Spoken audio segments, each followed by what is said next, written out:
ఓం నమో వెంకటేశాయ.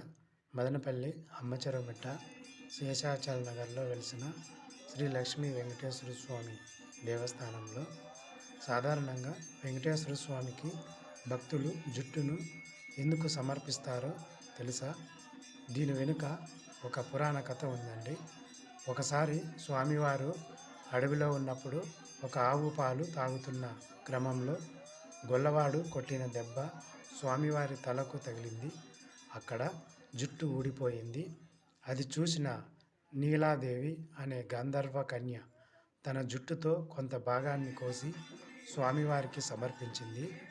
స్వామివారు సంతోషించి ఆ జుట్టును తన తలపై శాశ్వతంగా ఉంటుందని, తనను దర్శించుకునే భక్తులు కూడా జుట్టు సమర్పిస్తే వారి కోరికలు తీరతాయని వరం ఇచ్చారండి. ఓం నమో వెంకటేశాయ.